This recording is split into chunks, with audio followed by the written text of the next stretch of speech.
All right, welcome everybody to our September edition of Crucial Conversations on Racism. We always start with naming our purpose, and our purpose here is to model generative dialogue between people about racial injustice. And I am hopeful that tonight's conversation will inspire you as you do your own work in community with others. Talking about racism may be uncomfortable, but it's not going to kill us. We're all going to be together and alive at 7:15 or so when we wrap this up tonight. Please do use the chat mechanism to share feedback and post your questions tonight. We read all of the questions and all the comments in the chat. It helps to inform who we invite as guests and how we structure the conversation. So please do use that mechanism. If you want to post an anonymous question, you can send it to Mary Elaine Benton. Her email address is now in our chat mechanism. She'll post it there for you to sign up or for you to send in your email. All right, reminder, small groups for Crucial Conversations will commence this month. You can find signups for those on our website. Strongly encourage you to participate in those if you want to extend the conversation that we begin tonight and have it in a smaller group in a regular and disciplined way through the fall semester. Next Crucial Conversation will be October 11th. The guest will be announced very shortly. That'll be next month, October the 11th.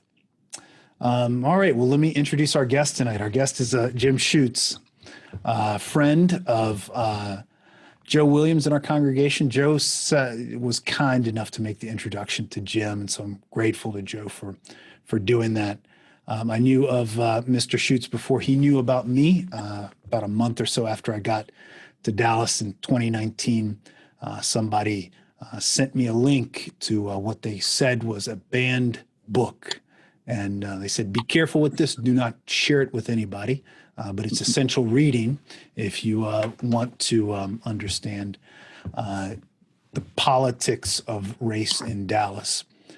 So Mr. Schutze is the author of The Accommodation.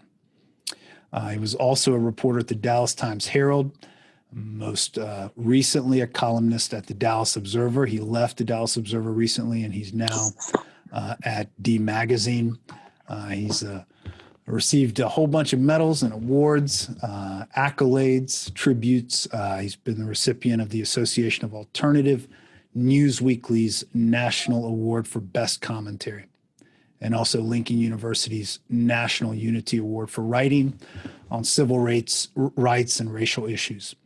And in 2011, he was admitted to the Texas Institute of Letters. Jim, I know that's not your entire bio, and there's some other things we could say, but welcome. Thanks for having me. It's great to be here. It's an honor to be your guest. I'm eager to jump into this conversation, so I'd like to go ahead and get started. We have a whole book to talk about tonight, so we'd like to make use of our time. But before we get to the accommodation, I want to learn more about you, where you're from, and how your hometown, where you grew up, informed your perceptions of race and politics in Dallas. Can you give us some background? I grew up in Michigan, in the Detroit area. I was a reporter in Detroit throughout my 20s. That would have been the 70s. That was a period of enormous flight from the city, usually described as white flight, which it was. It was also black flight, and everybody else who could get out following the uprising or riots of 1967. So I sort of watched the city dissolve as a reporter. It was a really, really interesting place to be as a white kid, because it was becoming a majority black city. I thought I had a get out of jail free card on racism because my parents were liberals and I was a hippie. I learned that made surprisingly little difference. It was really great to be in that situation where the tables are sort of turned and you're in the minority. And I found that Black friends, colleagues, or people as I was interviewing, it's not that they were hostile with me at all. There was just some stuff that they didn't let slide that I think in the other situation, the white majority situation, it does slide. It just goes by. But in Detroit, I found every once in a while somebody saying, "Hey, Jim, how come you said that?" And I would have to go home and think about it. And I discovered to my amazement that, yeah, I was a liberal, but man, I was a white guy. And it just so defined my perspective and my understanding of things. Anyway, Detroit was a sad experience because of what was happening to the city. It was an exciting, great experience for me culturally. And then I came to Dallas, I guess I was 32. I came here in 78 to take a job. What did you expect to find when you came to Dallas when you were 32? Oh, man, I was really an idiot. I thought I had worked in Montana as a kid, a couple summers. So I thought I was coming to cowboy land. That's how dumb I was about geography. And instead, I found myself, I didn't know where I was. I thought I'd stepped into some kind of retro movie about the South, frankly, before the Civil Rights Movement. It was, anyway, Dallas was not at all cowboy, very Southern. And I had to learn, I had to go through another cultural awakening about that, in which I found out not only was I a white guy, I was a Yankee. And I had a lot of very narrow perspective because of that. But the change from a Black majority city to Dallas in the late 70s was stunning in terms of the relationship between white people and Black people. You just said, I think I heard you say Dallas was a very Southern city. I am originally from Ethiopia, but I'm a Southern boy myself. I grew up in South Carolina. What does it mean to be very Southern? Well, there's this, a lot of it's good. There's this culture of manners and politeness and the relationship. Compare, in Detroit, we really were a melting pot. And you kind of had to just yell at each other to get a point across and do sign language. We barely had language in common. And here you have these very evolved manners. Sometimes it seems sort of, something I would think of as more Asian in terms of manners, and that you had to go through a lot of protocol before you could talk to people. I've decided in the long run that that's not a bad thing. It just takes some getting used to. But it was also very Southern in terms of race. Dallas was a city where a bunch of stuff just had not happened, very anomalously. I mean, if you went out into the boondocks, there were towns that were still formally segregated with signs. And in Dallas, you didn't have the signs, but you didn't need them. I mean, it was very psychologically a segregated city. So, your book was published in 1987, and I think Mary Elaine, as soon as she's got the link to download a PDF version of your book, she's going to post that in the chat tonight, so keep your eyes open for that if she hasn't done that already. But she's preparing that for us now. So your book, The Accommodation, 1987, right now on Amazon. Today I checked, it can be purchased for $800. Don't do it. Don't do it. So for those of us, who can't afford an $800 book, I'm sure people will appreciate that link. But how was How was the publication of your book received in Dallas when it was published? You know, the book came about for strange reasons. I was dealing with a young, really bright publisher at Taylor Publishing, who was trying to establish a trade books practice for them, which they'd never done before. He was a white guy from Birmingham, Alabama. Here I was, the white guy from Detroit. And we had lunch, and he said, "Do you think this place is weird?" And I said, "Yeah, I really do." And he said, "Well, it's weird next to Birmingham, because in Birmingham stuff happened and people had to come to grips with it. And people had to get out. People were knocked out of their comfort zones in Birmingham. And so there was a directness between white people and black people." And I said, "Yeah, in Detroit, we got knocked way out of our comfort zone, believe me. But there's the same, on the other side of it, this eyeball to eyeball directness that is not here." We both noticed the same thing, that black people and white people typically, maybe not in a professional setting, but downtown, dealing with each other, did not meet each other's eyes. And so he said, "There's got to be some story behind this." And we agreed that I should work on a book. I worked on it for a year. It should have been a 2-year project. The Dallas Citizens Council got wind of what I was working on because of interviews I was doing. They started putting pressure on Taylor Publishing not to bring out the book. Bobby Frazee, my editor, said, you got to do it right now. If I don't get it out now, it's not coming out." And so we had it finished. The printing technology of that time was hot type. They made page plates that went on round cylinders. The page plates were on the presses to run that day, and the Citizens Council got it killed. And they pulled it off the presses. The New York Times did a story about the suppression of the book. And there was a guy in New Jersey, Lyle Stewart, who was a maverick publisher. And he called up and said, "I'll publish it. But what do I have to do to get the rights?" And I called Taylor Publishing, and they said, "Oh, we will give him the rights. We will give him the page plates. We will deliver them to him." They almost said, "We'll pay him to publish it so we can get out of it."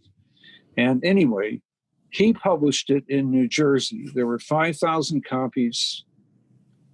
2,500 of those burned in a unfortunate bookstore fire in Oak Cliff, a store called Black Images. So there were really only 2,500 in distribution, and that's why the thing is, it was like an instant rare book. That's What about the title? I think that would probably help some folks who haven't had a chance to read it yet, but maybe have heard about it. How did you determine what the title of the book should be? Well, it was a phrase that I just heard a lot in the late 50s into the early 60s. There was not just tension in Dallas, there was organized bombing of black families who moved into white neighborhoods. There was a grand jury investigation of it under the legendary DA Henry Wade, and he produced evidence that the bombings were carried out by criminals, thugs, but they were hired by an association of white church groups in southern Dallas. Southern Dallas at that time was still mostly white, working to middle class. So anyway, these bombings took place. Henry Wade investigated them and put an end to them without convicting anybody of anything. But at the same time, the black leadership in the city was going to the white leadership and saying, there's no housing for black, there's terrible shortage of housing for black people in this city. There's no housing for Black people who've got enough money to buy a new house. And by the way, post-World War II, there are a bunch of Black people in Dallas who can afford to buy a new house, who are middle class and professional, and they don't want to live in rooming houses. And if you guys, meaning the white leadership, if you keep this pressure cooker on with housing, this violence is going to continue. And you've got to do something about the underlying problems. And so one of the solutions, and by the way, there were some enlightened white leaders who recognized that. One of the solutions was to come up with a neighborhood called Hamilton Park, which in what is now North Dallas, where they built middle class, new, desirable homes. It would be an all Black upper middle class neighborhood, segregated, but for Black people, to take the heat off for housing. And both the Black leaders and the white leaders who were still around, who I was able to interview, said this was the accommodation that we came to. Mm-hmm. The accommodation was that we addressed the underlying problems and took the heat off. And on both sides, both Black and white leaders would say to me, and that's why we're not like your hometown, Detroit.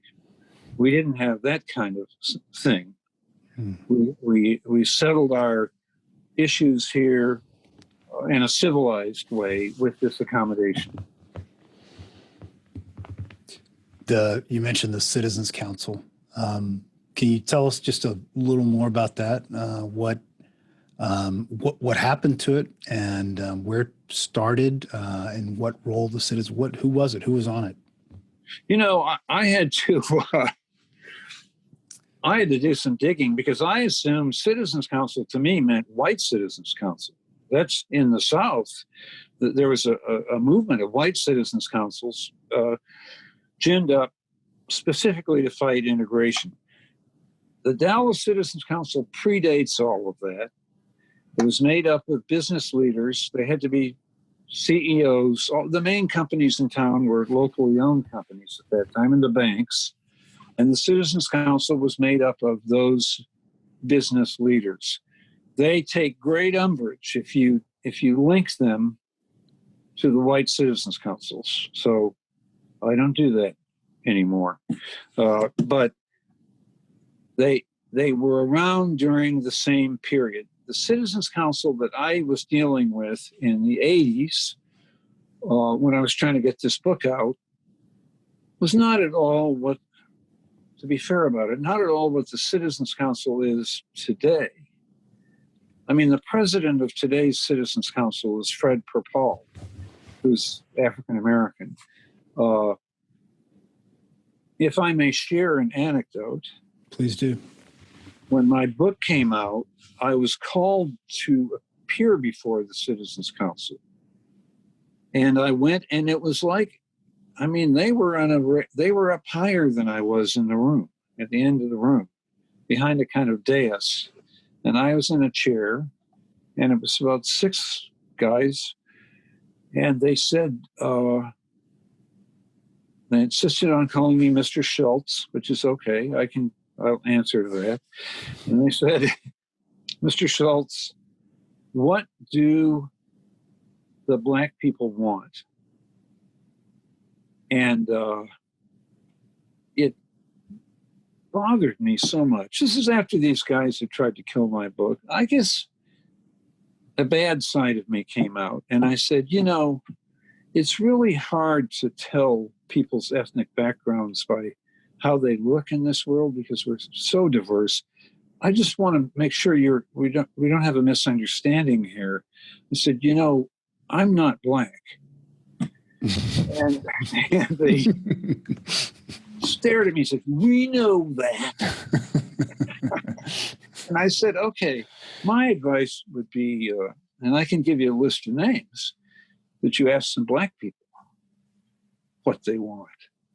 I thought, how separated from reality can you be? Mm. And look, that was a long time ago, and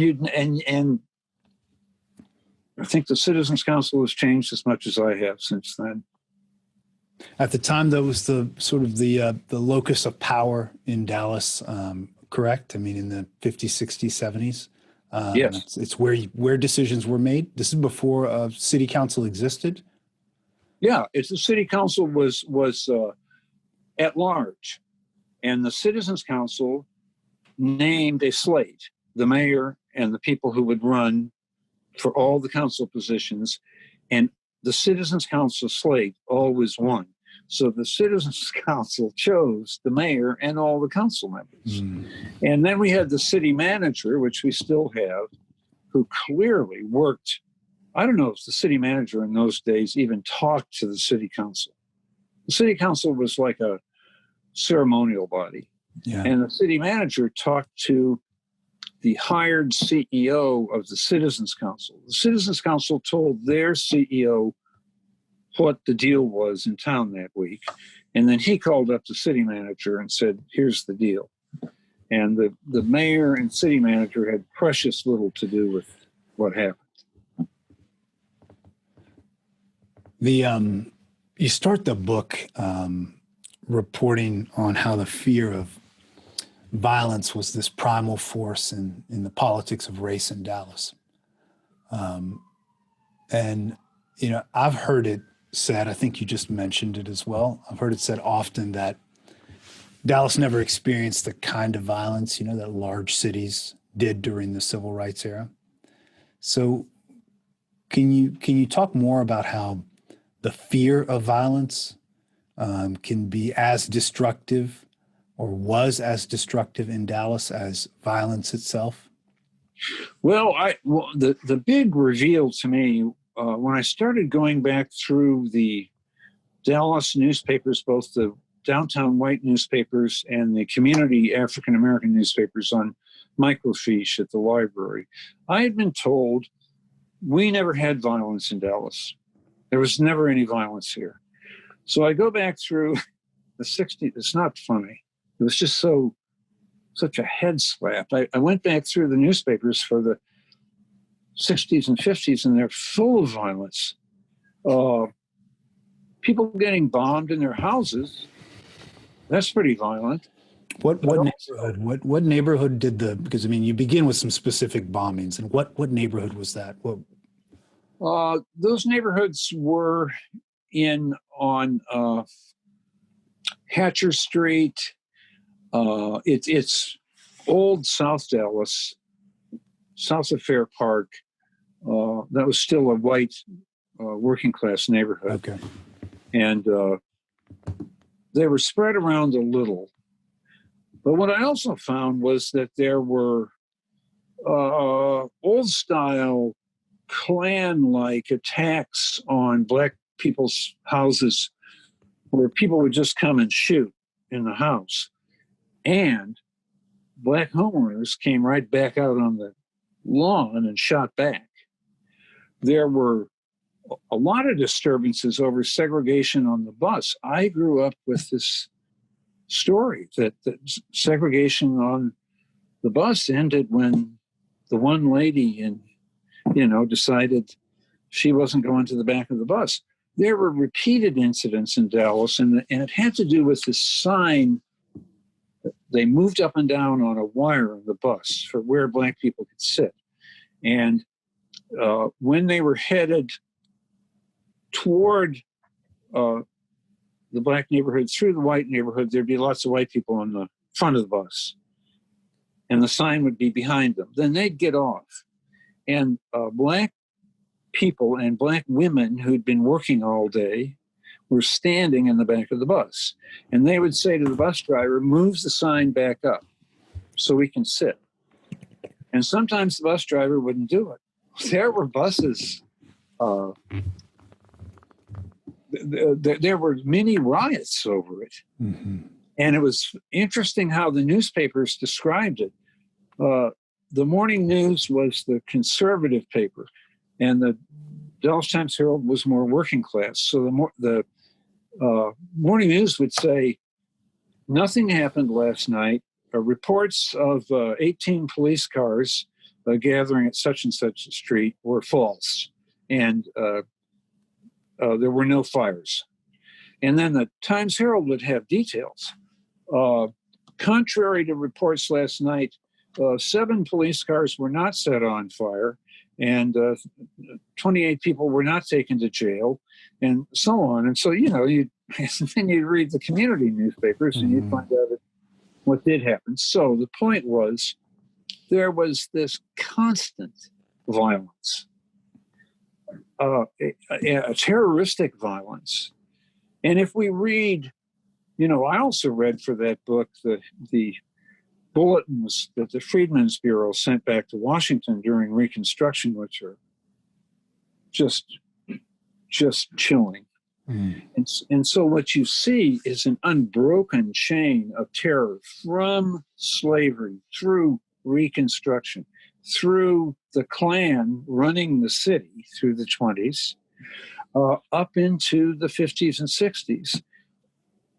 There was not this unbroken river of violence. What there was not was a Detroit 67 blow-up pushback violence. The violence never exploded back in a concerted way. And I think that's what builds fear. If you're the white community and you know exactly what you've been doing all this time, and you know how you're doing it, and you're thinking, and you've got the black leadership coming to you repeatedly saying, this is going to blow up. Yeah, you're afraid it's going to blow up. You shouldn't be afraid. And so that fear was always there. The violence was always there, and the fear that it would blow up in the face of the white community was always there. That Dallas would look like Detroit at some point, or Chicago. Right. Yeah. Yeah.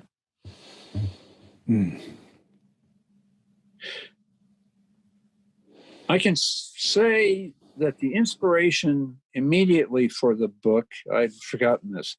We had the Reagan re-election convention in Dallas in, I guess, 84. And W.A. Criswell, who was the pastor of First Baptist Church, gave the invocation, which went on for some length, and I covered it.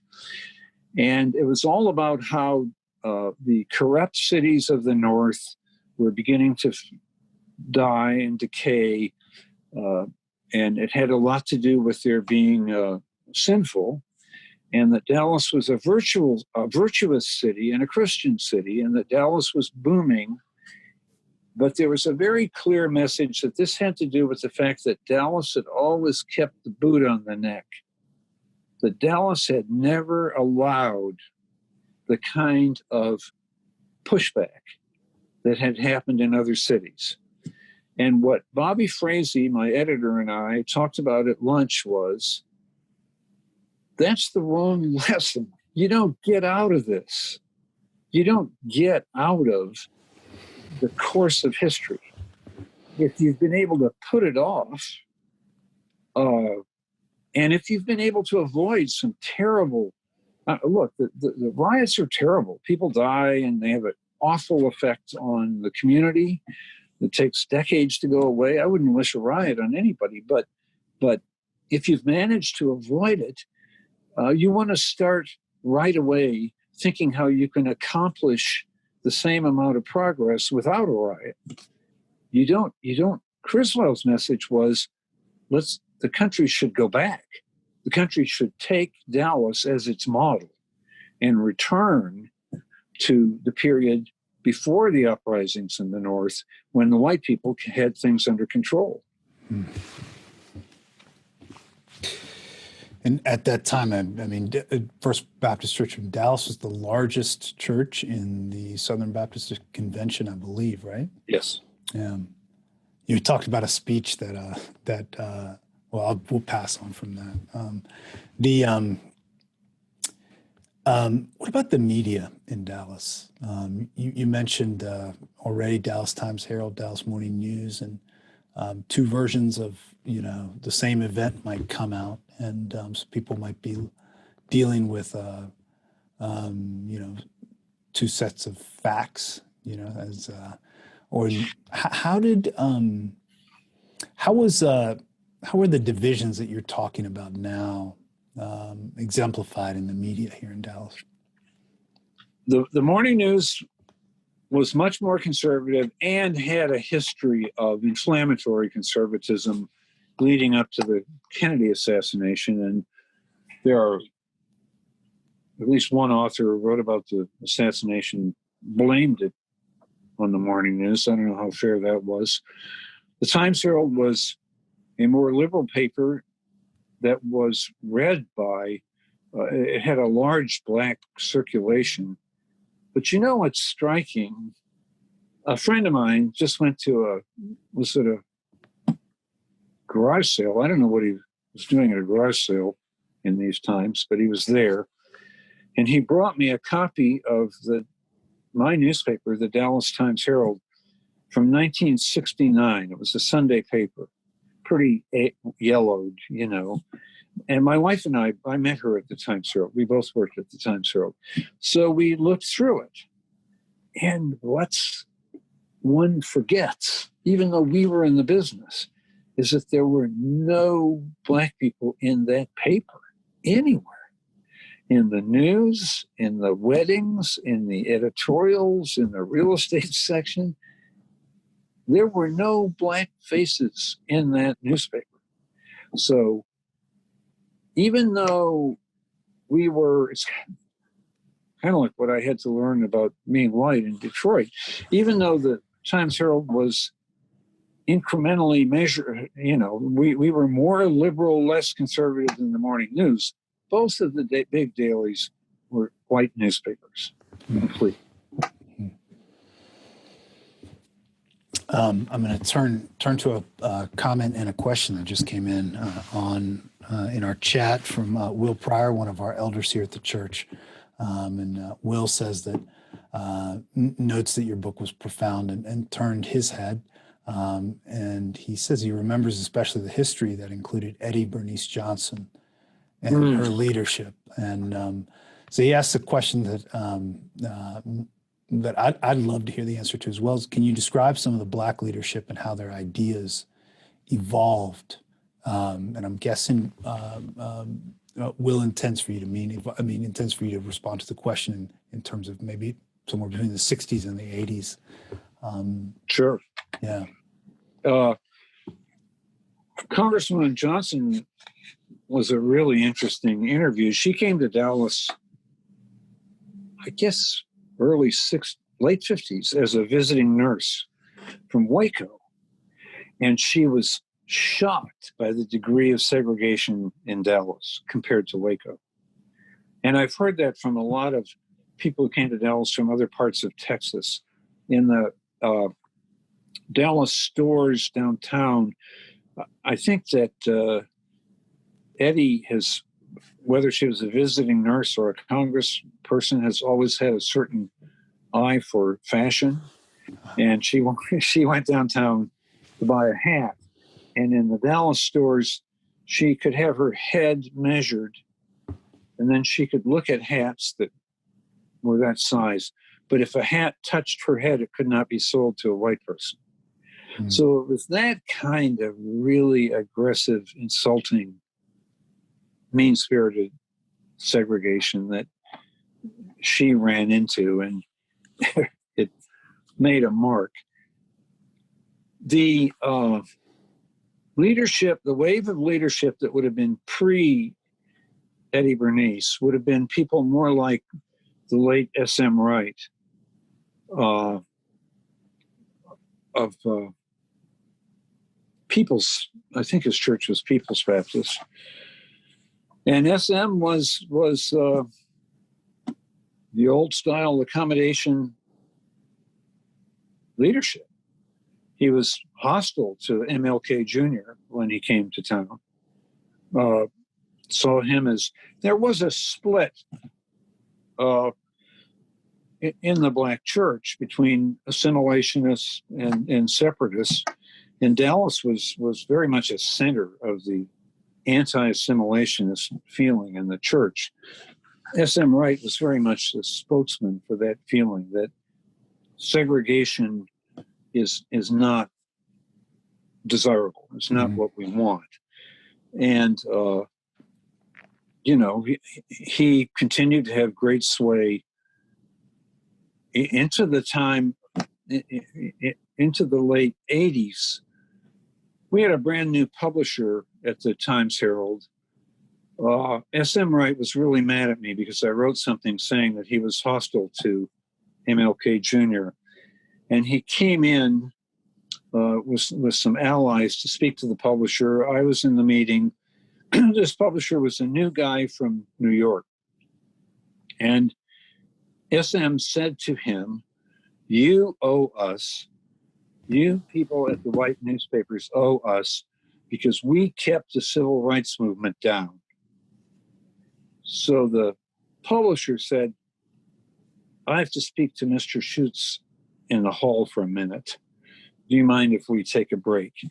And we go out in the hall and he says, "What is this guy talking about? Mm-hmm. What does he mean by that?" And I said, he means what he says. And he said, "Well, how am I supposed to react to that?" And I said, "Sir," I kind of said, "You're the publisher. don't ask me." And that was not helpful. And we went back in, and I forget how the meeting ended. But that was SM's, absolutely his view of things, that was the accommodation. We kept the civil rights movement down, and you owe us.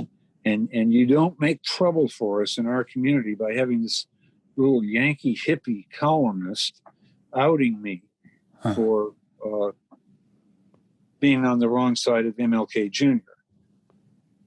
So clearly, there had to be a huge generational shift between the SM Wrights and the Eddie Bernice Johnsons. And that took time. And it took on Congresswoman Johnson's part is a really brilliant job of redistricting in 1980. So she set herself up with a district that she could win, that SM couldn't. But there was just a huge, there was just a huge watershed change. Yeah. That had to happen. You tell a great story in the book about a parade in Dallas. Do you know the story I'm talking about? Oh, Peter Johnson's. Yeah, the Cotton Bowl parade. Was it the Cotton Bowl? Yeah. Yeah. Can you do it in 100 words instead of the four or five pages in the book? Can you give her? I found I didn't see the end of that story coming at all. But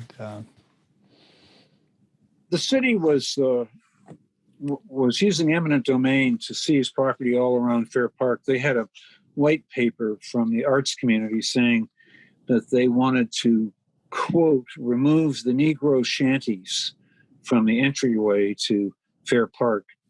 And they mentioned so that our visitors to Fair Park won't be subject to a guilt trip. I thought, wow, that's great if they had a guilt trip. I didn't know that was part in the cards. But anyway, they were seizing these properties for way below the value. Peter Johnson helped lead a movement to stop that, and he was successful. But he was successful because they were going to have this huge the first nationally televised Cotton Bowl parade going right down what was then Forest Avenue, now MLK, into Fair Park. And Peter kind of said to people here, this is how we do it. We tell them we're going to wait until all the cameras are up, and then we're going to go step in front of your parade and stop your parade if you do not meet with these homeowners. And they met in the Lutheran Church on MLK. I'm embarrassed that I'm not naming that church. They met there that night. They got word that they were going to be bombed or shot at. And Peter gave a speech to the people in the basement. Anybody wants to leave, you leave now. Not a word will be said. But if you're going to do it, you have to come across the line. The late Al Lipscomb led everybody across the line. And So they were ready to go out the next day, and they sent the word back, basically, shoot at us, bomb us. We're going to stop the Cotton Bowl parade in front of the TV cameras. And so the mayor calls up crazy, says, well, you can't do that. And so we'll meet with you. We'll meet with you. And Peter said, but Peter knew, I need a symbol. I need something people will see.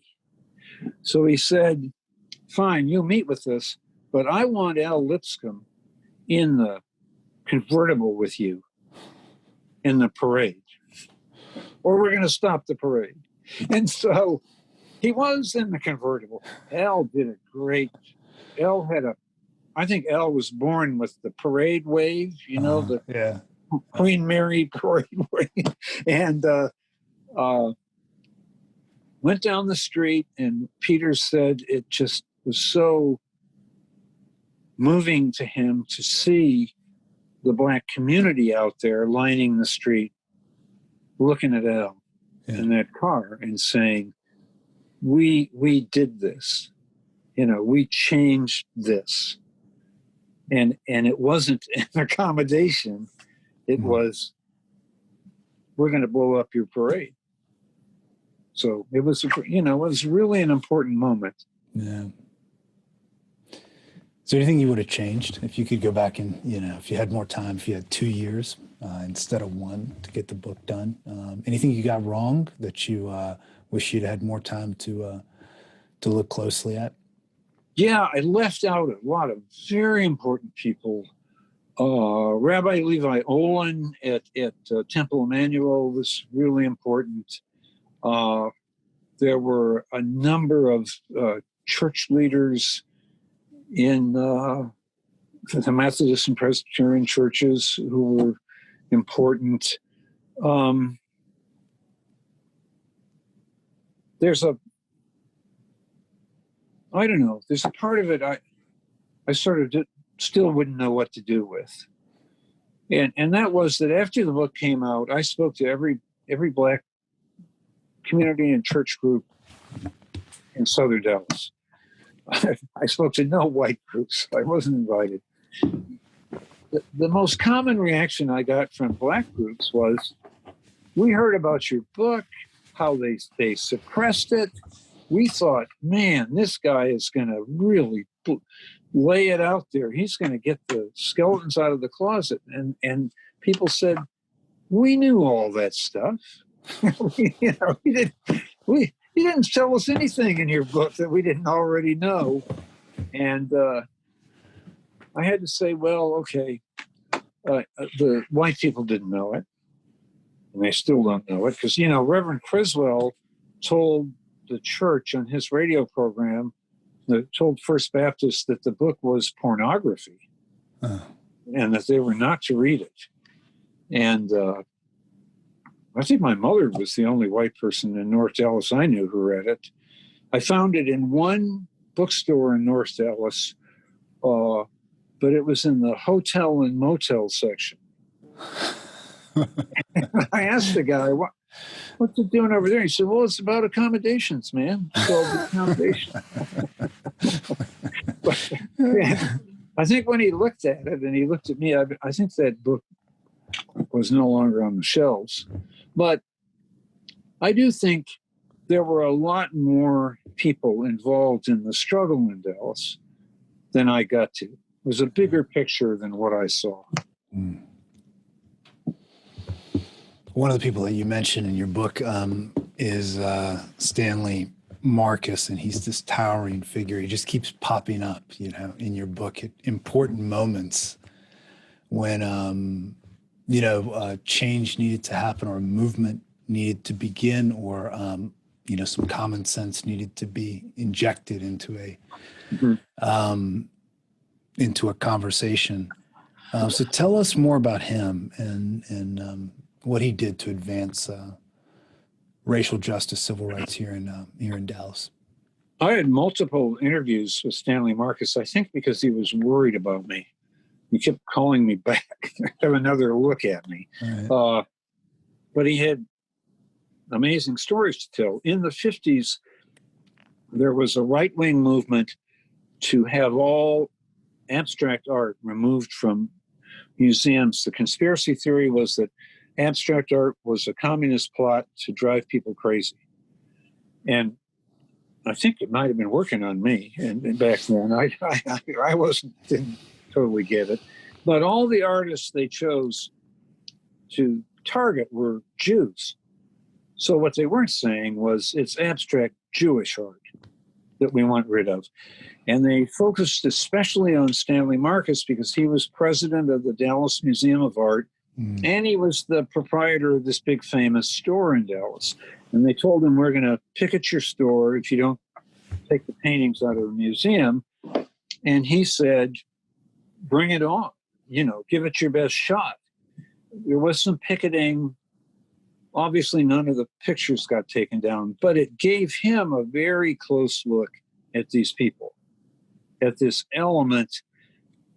They've gone by all kinds of names, John Birch Society, whatever they were, they're still here with different names. But he had this early taste of them. Then, prior to the Kennedy assassination, he saw this climate in Dallas of these same people reaching such a fever pitch that Stanley Marcus sent a telegram to the White House a week before Kennedy came saying, please don't let him come to Dallas. I think it's dangerous for him here. And because of these people, and he was ignored. After the assassination, all of the white leadership, who still included guys like R.L. Thornton, who was a leader in the KKK back in the day, learned the congressional delegation in Washington called them up. They had all these plans to redevelop the river, the Trinity River, as a warehouse district and so on, all dependent on federal money. They needed federal money for flood control, so-called slum clearance, all these things they wanted this money for. And after the assassination, the delegation called them up and said, we can't get a nickel for Dallas. Everyone hates Dallas. So they did what I guess is the predictable thing in trying to figure out how to chill these Yankees up north. They went to the Jews. They went to the Jewish leadership and said, can you tell us what to do? And Stanley Marcus, and he wasn't the only one, but he was one of several who said, yeah, downtown Dallas is still grotesquely segregated in a way that other cities like Selma and Atlanta and other places in the South no longer are. And you're going to be the next shoe to fall for you is that you're going to be the next target. So the way you turn things around is you end that horrible downtown segregation immediately. Mm-hmm. And so because they were worried about all this federal money, that's what they did. And Marcus and others helped them, put the word out. You have to say that Dallas was a very obedient city in that here's the city that's still segregated like the 30s in the 1960s, and they just put out the word, that's over now. and downtown was desegregated, not the schools. That was a way harder nut. But the stuff that Eddie Bernice Johnson ran into, this really insulting, demeaning kind of segregation downtown, ended like that. I asked, in my last conversation with Stanley Marcus, I said, what do you think of the story that Dallas killed Kennedy? And he said, if you mean a conspiracy, some guys met and planned on doing it. He said, I think that stuff's all crazy. But he said, Dallas definitely killed Kennedy. He said, you cannot have that kind of climate. You cannot foster that kind of extremism and not expect something horrible to happen. And he said horrible things were already happening. Senator Fulbright from Arkansas was assaulted in Dallas. Adlai Stevenson, the ambassador to the UN, was assaulted in Dallas. It was happening, 1, 2, 3. And he said the assassination was 4, was the next shoe to fall. So he said, yes, he said, absolutely. Dallas, by fostering that kind of extremist climate, killed Kennedy. How did the Black community in Dallas react?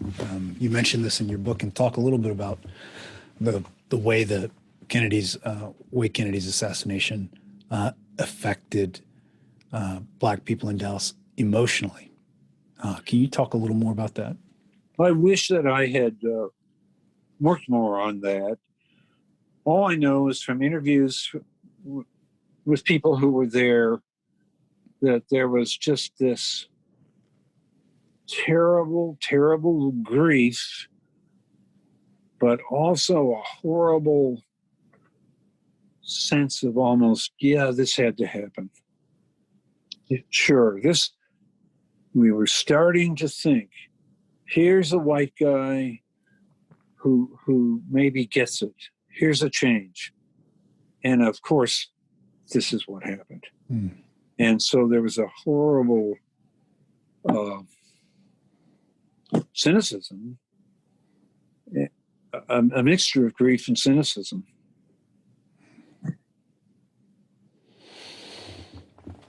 I've got a request from that's coming through the chat for you to say more about the Fair Park and the state fair, and how segregation was experienced there, and how the Klan was connected to the fair as well. I think you talk about this in your book also. Yeah, there are these ugly stories.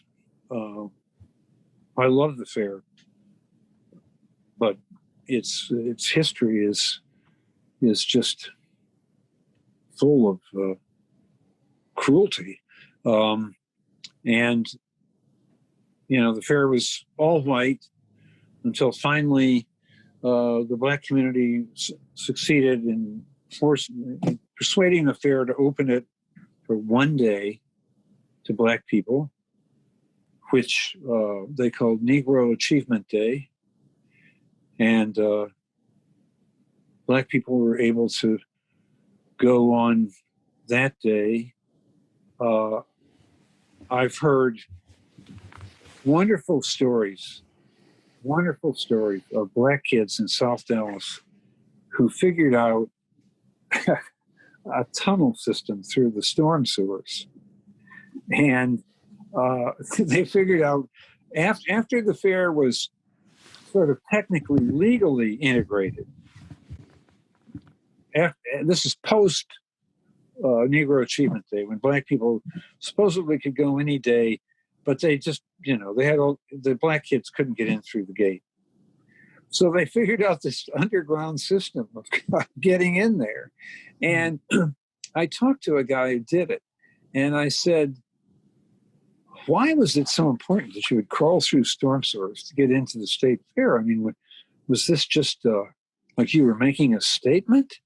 And he said, no, man, the fair was just so much fun. And we were children, and we wanted to have fun. There are stories about rides that Black people were not allowed on because there was a fear of physical contact. I remember them. I shrink from, I don't like to utter them again. The fair was this great sort of beating heart of the city, and all the best and all the worst of it came out there. Mm. And I think, it's not as if this is ancient history. We saw this in the 1980s and 90s with the defection of all the major arts institutions from Fair Park to the Arts District. everybody seems to forget the fact that the Arts District, where the Arts District is, there used to be a black neighborhood there on a lot of that land. It's gone.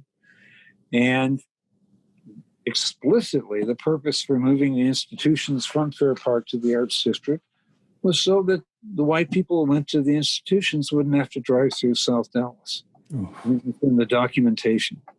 So it's not as if this stuff stopped or ended at some point in the past.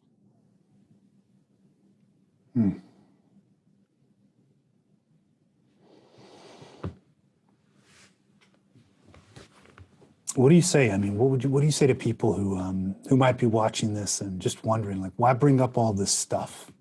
Why have this conversation now? We're past it. Let's look ahead. I mean, what's the purpose of retelling history? It's so interesting. My book has had this rebirth among young people that I absolutely didn't get. I had forgotten about my book. I did not want to talk about it anymore. The last time I talked about it was at a book club in the Park Cities in about the year 2000. The lady got up and said, Mr. Schutze has written a book about Dallas, and he's discovered that Dallas has a racial problem. And I thought, okay, I'm out of here. I don't want to talk about this anymore.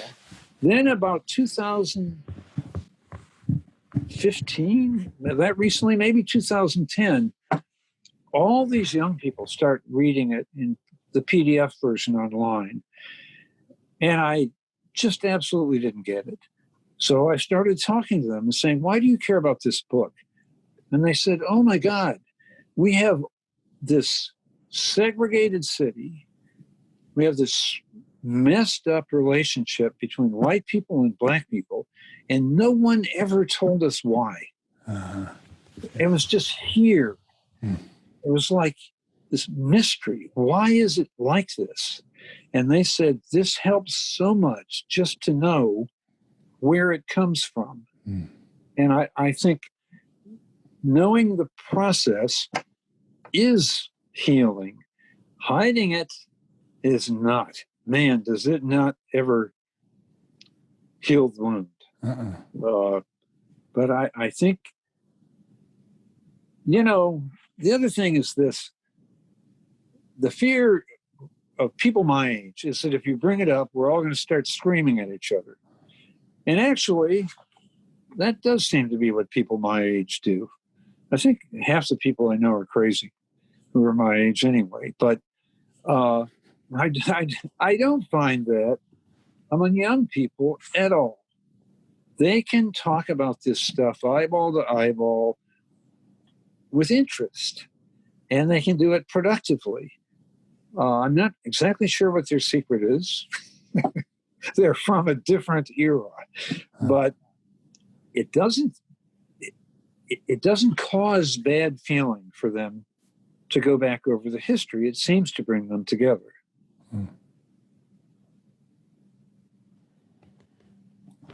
Well, let's talk about the First Presbyterian Church of Dallas. You know where it sits. It's right on the boundary between South Dallas and North Dallas. It's also right on the edge of the Central Business District, and a few blocks from City Hall, and then also one block from the Dallas Morning News. So is there, I'm always interested in how geography tells stories, and what it conceals and what it reveals. So here in Dallas, one thing I've noticed is there aren't many tall steeple mainline churches in the city center. There's us, First United Methodist Church, and then you've also got First Baptist Church. But after that, it's for a city of this size to really, well, you've got another. I can't think. There's not a Catholic church downtown. I don't believe. There is on Ross. Oh, okay. Cathedral. But say what So is there anything about the religious geography here that can that reveals something about how the houses of worship relate to struggles for justice in the city? Well, I've noticed the same thing when I moved here about the absence of big old churches, great big massive churches that I associated with downtowns. I think one of my regrets, I mentioned it before about the book and not spending more time on it, was that the fact was that there were still very important churches in the center of the city. Certainly your church and First Methodist had a lot of people who were involved in a productive way. I think I mentioned that I'm a clergy son, and I grew up, we moved around some from church to church. I know a little something about what builds churches and what doesn't. I remember when your church was declaring sanctuary for homeless people, and I thought, well, that pastor's going to be looking for a new church pretty soon, because that's and I was wrong, because your church supported it. Right. Those kinds of moves in a really, really divided community, those where people are uptight about it, those are dangerous moves for a church. And your church has always been willing to make those dangerous moves. You're right next to Southern Dallas. You're not in North Dallas. That makes a difference. As I say, I wish I had gotten more of that history done when I worked on the book. I've been surprised by the role of your church in particular. I sort of know, having grown up over the store a little bit, I don't know how you guys last. Holy Spirit. Because God's with us and, has been preparing us for such a time as this one. So, and then for the next one as well, and for the ones that came before. You've got a postlude at the end of your book on the politics of race. I wouldn't call it an epilogue. It sounds, you know what a postlude is, since you're a son of a preacher. So, I would say that as I read it, it was cautiously optimistic. Your postlude was. What's your mood now? Well, you and I talked about this offline, and I said I was really glad we weren't having this conversation a year ago, because my mood would have been pretty dark. I have been around the block a few times with these issues. I don't think I'm a starry-eyed, naive person about these things, but I really believe that post-George Floyd, something new, something big is underway. I'll hedge my bets and say, I don't know 100% that it's something good. I hope it is. But it's big. It's a big change. And I think it's driven a lot by generational change. Somebody called me up and said there's a BLM march in the Park Cities some time ago. And I thought, wow, those guys are crazy. Those are some brave people.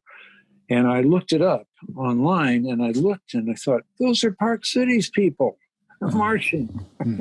And I've had a number of experiences like that. in the wake of the murder of George Floyd that have made me think I don't care what you say, there's an awakening here that's new. And it makes me cautiously optimistic. I feel like I've watched us white people get over the worst of our racism all my life. The problem is there's a lot of backsliding, and it's a stubborn poison to root out. But I really feel that things are changing. I have a 32-year-old son who keeps me in line, and he called me up at one point. I forget what I'd written. He calls me Papa. That's a Southern thing. And he said, "Papa, that was a really good column you wrote." And I said, "Oh, thanks." And he said, "Yeah, I thought you made a lot of good points." And I said, "Well, thank you." He said, "But you know, the one thing, Papa, nobody needs is a white savior." And I thought, okay, I didn't think I was doing that, but good to know. always, that's a good caution to remember, and I'll keep it in mind. But I'm struck by the fact that he and his friends and his age group, I mean, they're not kids anymore, they're in their 30s, are just so more attuned to these issues than the generations behind them. And I think that's absolutely has to operate to the good. Mm-hmm. It's MLK's long arc of history. I see it pointing to the good. On that note, sounds like a appropriate place to conclude our conversation. I've really enjoyed this. Thank you so much for having me. It's been our honor, and I really am grateful for your time on a Sunday night. I do believe there's a Cowboys game on tonight, so there's a lot competition. So, but I will. Hopefully, this will not be the last time we get to talk. And if there's anything we can do to encourage you to write, to continue writing on this subject, please know that you've got some folks that may not be willing to pay $800 for another book, but we'll pay retail prices. I'll make sure I get that PDF to you. Yeah. Well, I'm going to say a prayer for us, and then we'll depart. God of goodness and grace, we bow our heads this evening, the beginning of this week, and as we look ahead, the lives of people in our country who are suffering right now, especially those in the West, who are running for their lives, distant from their homes, wondering where they'll go because of the fires that seem to be on an almost biblical scale. We're mindful of them. We pray, God, that you would be with them, that you would hold them together as families and as cities, and that you would protect them from all danger, and that you would compel us and all those that are around anyone who is suffering to consider ways in which we might strengthen the bonds between each other, between strangers and neighbors, citizens of this country and this city. God, may our current struggles remind us how much we depend on each other. In Christ's name we pray. Amen. Amen. Jim, good evening. We'll see you. Yeah. And everyone else, good night to you all as well. Thank you for your time.